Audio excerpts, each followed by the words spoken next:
তারকেশ্বর ভ্রমণ পার্ট 2 চলে এসেছে। আর এই দেখো আমরা এখন দুধপুকুরের সামনে রয়েছি, মানে আমি দুধপুকুরে জল নিয়ে একটু খেলছিলাম, ভালো লাগছিল তাই। আমাদের থেকে জল ঢালার জন্য এই দোকানটা থেকে দুধ, গঙ্গা জল, ফুলের মালা, ফুল, বেলপাতা সব নিয়েছিলাম।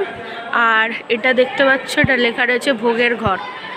আর এই রাস্তাটা দিয়ে ঢুকে আমরা এদিক দিয়ে গিয়েই বাবার গর্ভগৃহে গেছিলাম। গর্ভগৃহে গিয়ে পুজো দিয়েছি। গর্ভগৃহে তো ভিডিও করা নিষিদ্ধ, তাই আমি দেখাতে পারবো না। এই যে দেখে না, চলো মা বাবা ওয়েট করছে, এবার লাঞ্চ করে নেবো, প্রচণ্ড খিদে পেয়ে গেছে।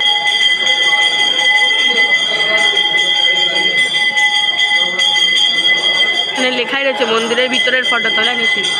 এই দেখো, এই যে এখানটা যতটা পারলাম আমি তোমাদের দেখিয়ে দেওয়ার চেষ্টা করছি। দিকটা দিয়ে এগিয়ে যাচ্ছি, চলো রাজা। তো এখানে অনেক দোকান আছে, আবার এই সাইড দিয়েও দুধপুকুরে যাওয়া যায়। দেখো কি করছো, দাঁড়িয়ে আছো দুধপুকুরে, দেখছো ভাল লাগছে? থেকে হাতের ধাগা নিয়েছি, আর আমি নিয়েছি বজরংবলী। এটা বাড়িতে গিয়ে ঝুলাবো। ধরো, এ দেখো বজরংবলী, গন্ধমাদন পর্বত নিয়ে উড়ে যাচ্ছে। আমি এটা নিয়েছি, আমার এটা অনেক দিন থেকে নেওয়ার ইচ্ছা ছিল। এটা আমি বাড়িতে ঝুলিয়ে রাখবো। এইটার এটা নিয়েছে দেখ।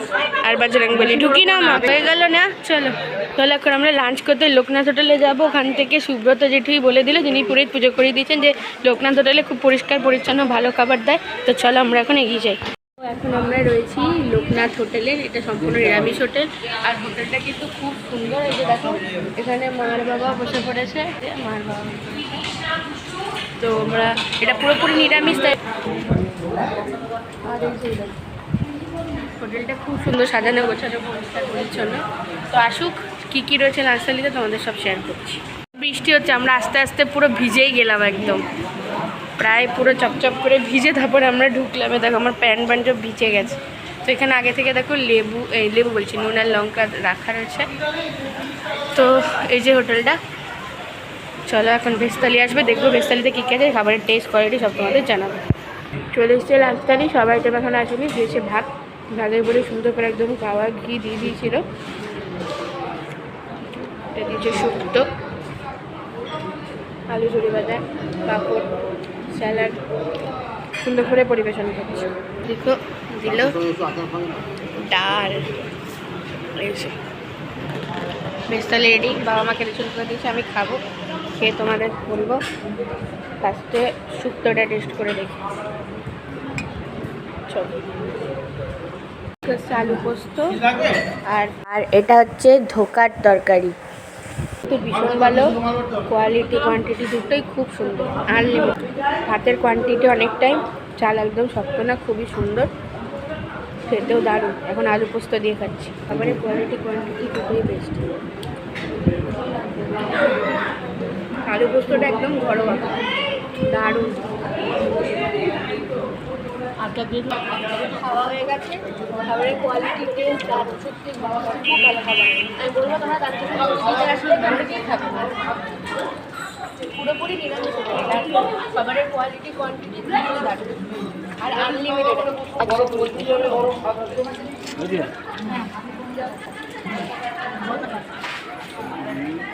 ওখান থেকে লাঞ্চ করেছি। দোকানের নাম হচ্ছে লোকনাথ নিরামিষ হোটেল। তোমাদের প্রত্যেককে বলবো, তোমরা যখনই তারকেশ্বর আসবে এই দোকান থেকে তোমরা লাঞ্চ সারবে। খাবারের কোয়ান্টিটি কোয়ালিটি দুটোই অসাধারণ, খুব সুন্দর, আমাদের খুব ভালো লেগেছে। তো তোমরা এখানে এসেই খাওয়া দাওয়া করবে। লোকনাথ হোটেলের সামনে কিন্তু এই যে লোকনাথ বাবা বসে রয়েছেন, এটা দেখো। দোকানটা খুব সুন্দর পরিচ্ছন্ন। আর এই হচ্ছে দোকানের কাকু।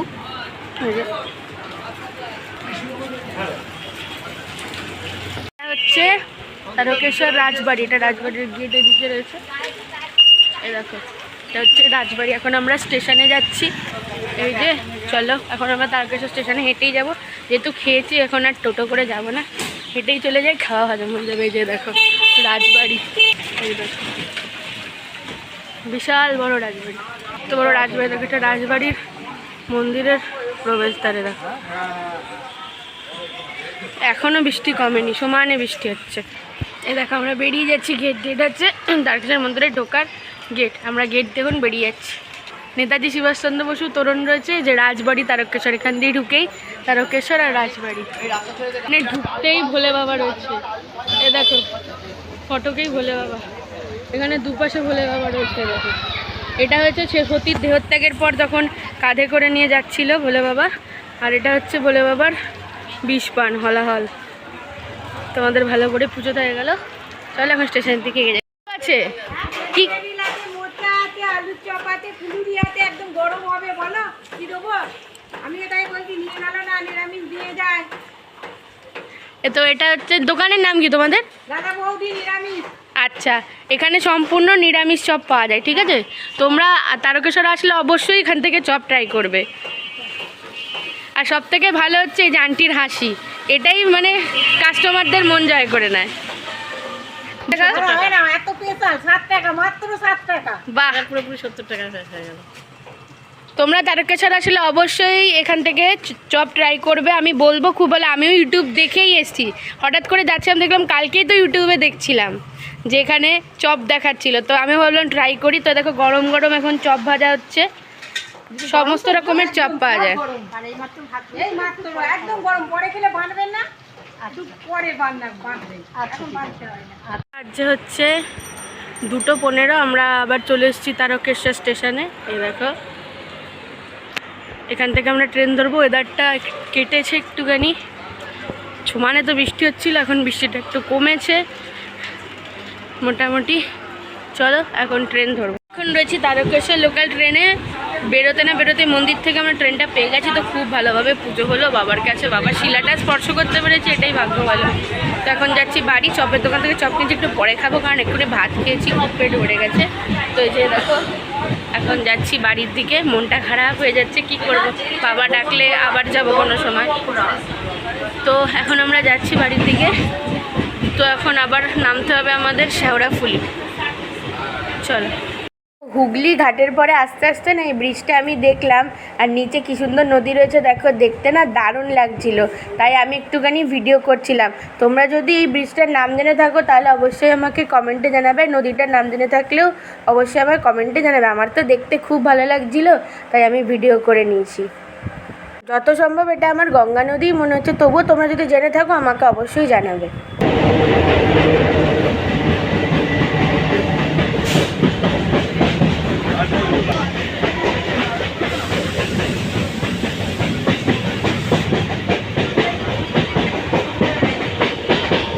আমরা দাঁড়িয়ে রয়েছি নৈহাটি স্টেশনে। ঠিক এই জায়গায় আমরা জুলাই মাসে যখন তারাপীঠ যাচ্ছিলাম এই জায়গায় দাঁড়িয়েছিলাম, এখন আবার তারকেশ্বর থেকে বাড়ি ফিরছি এই জায়গায় দাঁড়িয়ে রয়েছি। দেখো প্রথমে তারাপীঠ গেছিলাম, এখন আবার তারকেশ্বর। তো এখন কিন্তু ট্রেন অ্যানাউন্স করেনি বা বলেও নি, অ্যানাউন্স করলে আমরা নেমে যাবো। তাই এখানে হাওয়া দিচ্ছি বলে একটু ওয়েট করছি, এখন বাড়ি চলে যেতে হবে। দেখতে দেখতে তারকেশ্বর পুজোতে গেলাম, যাবো যাবো যাবো আনন্দ হয়ে গেলে আবার অপেক্ষা। তো এই যে আমরা এখন দাঁড়িয়ে আছি, মা সে মনে আছে তারাপীঠে দাঁড়িয়েছিলাম যাওয়ার সময়, আর এখন আবার তারকেশ্বর থেকে ফেরার পথে।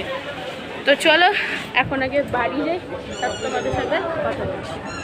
স্টেশনে আমাদের গাড়ি গ্যারেজ করা ছিল, এখন গাড়ি নিচ্ছে, এবার গাড়ি নিয়ে কল্যাণী থেকে সোজা আমাদের বাড়ি গাড়ি করে। এদিকে দেখছি ভালোই বৃষ্টি হয়ে গেছে, আমাদের দিকে কী অবস্থা জানি না, গিয়ে দেখবো চলো।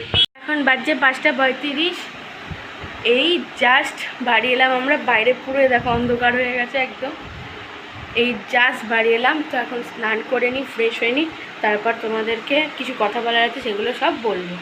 তো তোমাদের তো এসে দেখালাম এই যে প্রায় 5:35 বাড়ি এসেছি। তো বাড়ি এসে স্নান টান করে ফ্রেশ একটু রেস্ট নিচ্ছিলাম, কারণ হঠাৎ করে আমার প্রচণ্ড মাথা ঘুরছিল, শরীরটা খুব খারাপ লাগছে। যেহেতু কিছুক্ষণ রেস্ট নিয়ে এখন হচ্ছে প্রায় 9:30। তো 9:30টার সময় ভাবলাম তোমাদেরকে বলেছিলাম যে কিছু কথা বলবো, তো সেই কথাগুলো বলবো এখন। তো সবার ফার্স্টে বলবো বাবার কাছে তো পুজো দিয়ে খুবই ভালো লেগেছে, লাগছে প্লাস লেগেছে দুটোই। আর আমরা গেছিলাম সেই 2016 সালে, আজ 9 বছর পর আবার 2025 সালে পৌঁছতে গেলাম। 2016 সালে যেটা গেছিলাম সেটাও মার মানসিক পুজো ছিল, আর এবারেও সেটা মার মানসিক পুজো। তো সেবার আর আগের বারের মানসিকটা ছিল আমাকে নিয়ে, 2016 সালে যেটা মা দিয়েছিল বলে বাবাকে, ওটা ছিল আমাকে নিয়ে মানসিক। আর এবারটা মাই মানসিক করেছে। তো খুব ভালো করে আমরা বাবাকে পুজো দিয়েছি, এত ভালো করে পুজো দিতে পেরেছি না আমরা, মানে একদম দুপুর নাগাদ পুজোটা দিয়ে 1:30টার সময় লাস্ট মানে পুজো সবাইকে দিয়ে মন্দির বন্ধ হয়ে যায়।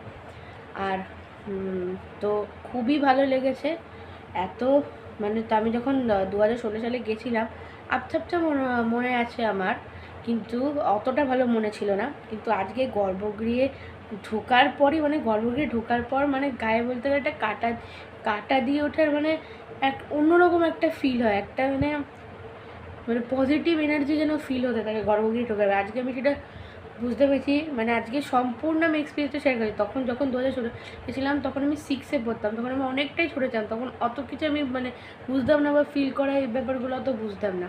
কিন্তু আজকে আমি তোমাদের মানে সত্যি বলছি, আমি এই জিনিসটা ফিল করছি গর্ভগৃহে ঢোকার পরেই, মানে আমার মধ্যে একটা পজিটিভিটি ফিল হতে থাকছিলো। তারপরে গর্ভগৃহে ঢোকার পরে পুরোহিত মশাই আমাকে বললেন, বাবু তুমি একদম হাঁটু গেড়ে বসে পড়ো। এই যে বাবার যে এই বড়ো মতো জায়গাটা থাকে, যে সাদা কাপড়ে ঢাকা থাকে, যার মানে নিচে বাবার শিরাটা থাকে, তো সেটাকে পুরো রূপোর একটা মানে দিয়ে ঘেরা রয়েছে। আর পাশে এরকম গোল ফাঁকা রয়েছে, যেখান দিয়ে হাত ঢুকে তুমি বাবার শিলা স্পর্শ পারবে। তো সাথেই পুরোহিত মশাই আমাদের বলেন বসেই বললেন শিলা স্পর্শ করে মন্ত্র বলে আমরা পুষ্পাঞ্জলি দিলাম বাবার কাছে। তারপরে বলে এবার বাবার মাথায় জল ঢালো, দুধ ঢালো। সঙ্গে আমরা জল দুধ সব ঢাললাম, মাথায় মালাটা দিলাম, তারপরে বেলপাতা এগুলোর নিবেদন করলাম। তারপরে মাঝের উপর বেলপাতাটা মানসিক পুজোতে দিয়েছি, সেটাও পুরোহিত মশাই নিয়ে একদম বাবার কাছে ধরে শিলায় ছুঁয়ে তারপরে বাবার মাথার উপর রেখে আমাদের মন্ত্র বলালেন।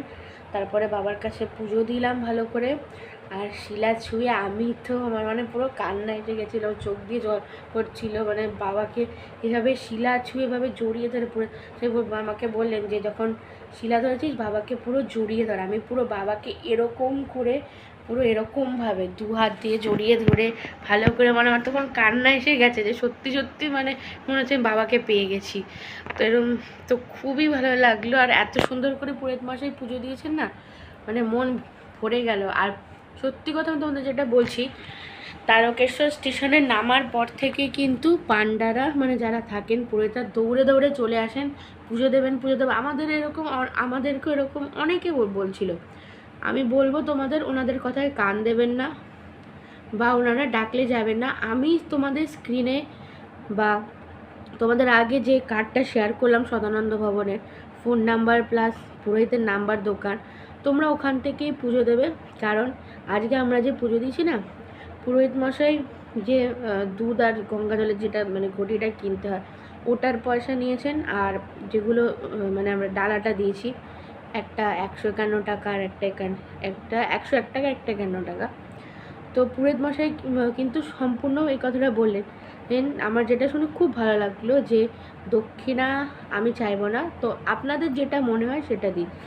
এসব জায়গায় তীর্থস্থানে এরকম মানে পুরোহিতদের পাওয়াই যায় না যে বলবে আপনার যেটা মনে হয় আপনি দক্ষিণা দিন। সবাই কি 1000 টাকা 500 টাকা 700 টাকা এরকম চাইতে থাকে, এরকম ধরে নিই। আমি ওই জন্য বলবো তোমরা যদি তারকেশ্বরে পুজো দিতে যাও অবশ্যই আমার দেওয়া নাম্বারে তোমরা আগে সুব্রত জেঠু পুরোহিতকে ফোন করে নেবে, বলে দেবে ওনাকে আমরা অমুক দিন আসছি। আর আমার চ্যানেলের নাম অবশ্যই নেবে, আর বলবেন যে জাগুলিয়া থেকে পুজো দিতে এসেছিলো, ওনার ভিডিও দেখে আপনাকে ফোন করেছি, ফোন করে আমরা যাব। তো উনি কিন্তু তাহলে তোমাদের সমস্তটা গাইড করে দেবেন। আর কোনো পান্ডার পাল্লা তাহলে তোমরা পড়বে না, কারণ অনেক কাছে নিয়ে গিয়ে 1000 টাকা 500 টাকা 2000 টাকা এরকম দাবি করতে থাকে। কিন্তু ইনি আজকে বলেন এই কথাটা, আমার এত ভালো লেগেছে। তখন 2016 সালে গেছিলাম না, তখন এই জেঠুর হাত দিয়ে আমাদের পুজো দেওয়া হয়েছিল। আমার অতটা মনে ছিল না, কিন্তু এবার যে গেলাম তখন আমার সব মানে অনেক কিছুই মনে পড়ে গেল। তো 4টে এখান থেকে আমরা কল্যাণীতে তো প্রথমে গাড়িতে গেছি, তারপরে 4টে ট্রেন পাল্টে তারকেশ্বর স্টেশন পুজো দিয়ে আবার বাড়ি ফিরে আসা। তো আজকে মানে সারাদিন বাবার কাছে পুজো দেওয়ার পর মানে আমার মনটা এত ভালো, শরীরটা এত ভালো হয়ে গেল কি বলবো। তারপরে আমরা ওই লোকনাথ হোটেল থেকে লাঞ্চ করলাম। আমরা তো দেখেছি ওটা সম্পূর্ণ শুদ্ধ শাকাহারি হোটেল। আর পুরোহিত জেঠুই আমাদের ঠিকানা দিয়েছিল হোটেলে। তো খুব ভালো লাগলো আজকে। তো মানে আবার 9 বছর পর তারকেশ্বর যেতে পেরে খুব ভালো লাগছে। আশা করি বাবার আশীর্বাদ ইচ্ছে থাকলে আবারও বাবা ডাকবে, আবারও যাবো তারকেশ্বর। আর সম্পূর্ণটাই কিন্তু যা হয়েছে মায়ের উদ্যোগে, তারাপীঠ বলো তারকেশ্বর বলো, মা উদ্যোগ করেছিল বলে আমাদের কিন্তু যাওয়াটা হয়েছে। প্লাস মায়ের মানসিকটাও পড়েছিল, আর মা বলে মানসিক পুজো ফেলে রাখতে নেই, যত তাড়াতাড়ি সম্ভব সেটা দিয়ে আসতে হয়। তো খুব ভালো লাগলো আমার তো ভীষণই ভালো। আর কী কী কেনা হয়েছে তোমাদের সাথে তখনই শেয়ার করে দিয়েছিলাম। তো আজকে তারকেশ্বর ভ্রমণ ব্লগটা কেমন লাগলো কমেন্টটা অবশ্যই জানাবে। ভালো লাগলো চ্যানেলকে লাইক শেয়ার সাবস্ক্রাইব করবে, প্রচুর প্রচুর সাপোর্ট করো, আমার চ্যানেলকে এগিয়ে যেতে সাহায্য করো। আর তারকেশ্বর গেলে অবশ্যই ডেসক্রিপশনে দেওয়া নাম্বারে আর স্ক্রিনে দেওয়া নাম্বারে যোগাযোগ করবে। তো দেখা হচ্ছে আবার নতুন করে একটা ব্লগে। টাটা, হর হর মহাদেব।